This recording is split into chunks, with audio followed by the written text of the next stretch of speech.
Hello વિદ્યાર્થી મિત્રો, એજ્યુકટેકનો ચેનલમાં આપનું સ્વાગત છે। આજે આપણે જોઈશું જિલ્લા શિક્ષણ સમિતિ દ્વારા આજરોજ લેવાયેલી હિન્દી વિષયની ધોરણ 4ની પરીક્ષાનું પેપર સોલ્યુશન। તમામ પ્રશ્નોના જવાબનું સોલ્યુશન અહીં આપણે શીખીશું। પ્રશ્ન નંબર 1 છે, પ્રશ્નों के उत्तर लिखिए। સવાલ નંબર 1, आपके पिताजी का नाम क्या है? અહીંયા તમારે તમારા પિતાજીનું નામ લખવાનું છે। મેરે પિતાજી કા નામ ખાલી જગ્યાની જગ્યાએ તમારે તમારા पिताનું नाम લખવાનું છે। सवाल नंबर 2, आप कौन सी कक्षा में पढ़ते हो? तो जवाब थशे मैं चौथी कक्षा में पढ़ता हूँ। 3, माता की बहन को क्या कहते हैं?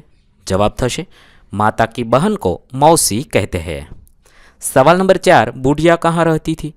तो जवाब लखीशु बुढ़िया जंगल में रहती थी। सवाल नंबर 5, जंगल में बाघ के अलावा और कौन कौन से प्राणी रहते थे? तो लखी शकाय जंगल में शेर, बंदर, हाथी, खरगोश, हिरण आदि प्राणियों रहते थे।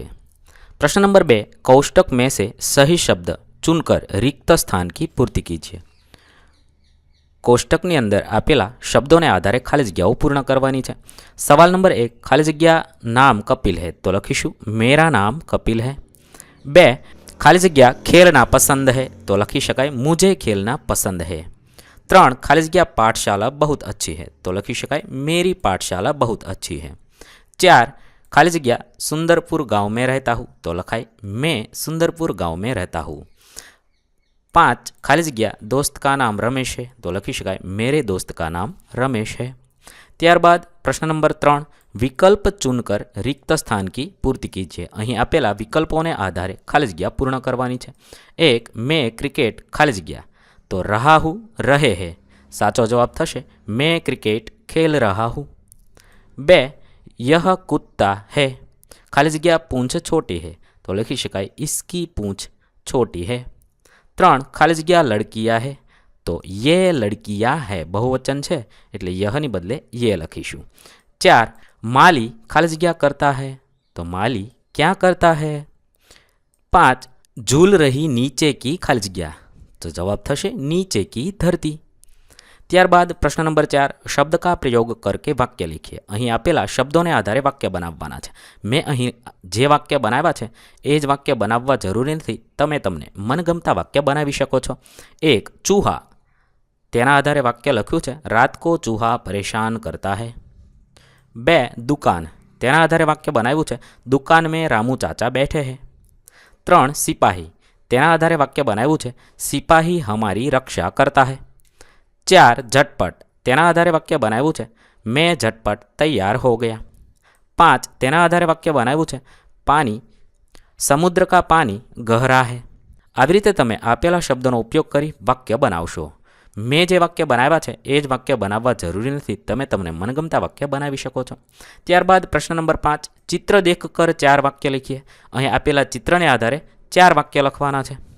यह गांव का चित्र है, बंदर पेड़ पर खेल रहे हैं, आंगन में मोर नाच रहे हैं, बच्ची गाय के पास खड़ी है, घर के आंगन में बड़ा पेड़ है, आकाश में बादल दिखाई दे रहे हैं। मैं अहींया 6 वाक्य लख्या है। તમે તમને મનગમતા કોઈ પણ 4 વાક્ય લખી શકો છો। મેં અહીંયા જે વાક્ય લખ્યા છે એ વાક્ય લખવા જરૂરી નથી, તમે તમને મનગમતા વાક્ય લખી શકો છો। ત્યારબાદ પ્રશ્ન નંબર 6, लिंग परिवर्तन करके वाक्य में प्रयोग कीजिए। किन्हीं 3, 1, मामा, तो लिंग परिवर्तन में थशे मामी। वाक्य बनावी शकाय मेरे मामा मामी रविवार को आए थे। અહીંયા તમે મામા અથવા મામીનો ઉપયોગ કરી વાક્ય બનાવી શકો છો। 2, चाचा, तो चाची, मेरे चाचा चाची सूरत में रहते हैं। 3, मोर, तो मोरनी, मोर के संग मोरनी नाचती है। 4, दादा दादी, दादा दादी को प्रणाम करके मैं शाला जाता हूँ। આવી રીતે તમે કોઈ પણ વાક્ય બનાવી શકો છો। ત્યારબાદ પ્રશ્ન નંબર 6, બી, સહી જોડ મિલાઈએ। અહીંયા છે એક વચનનું બહુવચન કરવાનું છે। 1, લડકી, તો થશે લડકિયા। 2, ચૂડી, તો થશે ચૂડિયા। 3, घोड़ा, तो थशे घोड़े। प्रश्न नंबर 7, विरुद्धार्थी शब्द का अर्थ दीजिए। 1, आसमान, तो थशे धरती। 2, जाना, तो थशे आना। 3, आज, तो थशे कल। 4, ऊपर, तो थशे नीचे। त्यारबाद प्रश्न नंबर 7, शब्दों का समानार्थी अर्थ लिखिए। किन्हीं दो कोई पण बे शब्दना समानार्थी लखवाना छे। एक पानी तेनो समानार्थी जल थशे। बे शिक्षक तेनो समानार्थी अध्यापक थशे। 3 धरती तेनो समानार्थी पृथ्वी थशे। ત્યારબાદ પ્રશ્ન નંબર 8 નિમ્નલિખિત વિધાનોं को कहानी के घटनाक्रम में लिखिए। અહીંયા છે આપેલા વિધાનો છે તે વાર્તાના છે, તે આપણે વાર્તાને આધારે ક્રમમાં ગોઠવીને લખવાના છે। તો અહીંયા આપેલા વાક્યોને ક્રમમાં ગોઠવતા થશે। પહેલું વાક્ય થશે ઉસે કપड़े का एक टुकड़ा मिला। બીજું વાક્ય થશે इसकी एक टोपी सी दे। ત્રીજું વાક્ય થશે यह सुन दर्जी डर गया। चौथुं वाक्य थशे भाई मेरी टोपी पर थोड़ा कशीदा काट दे। अने पांचमुं वाक्य थशे चूहा तो खुश हो गया। આવી રીતે આપણે આપેલા વાક્યોને ક્રમમાં ગોઠવીશું। અહીં આપણું ધોરણ 4નું પેપર સોલ્યુશન પૂર્ણ થાય છે।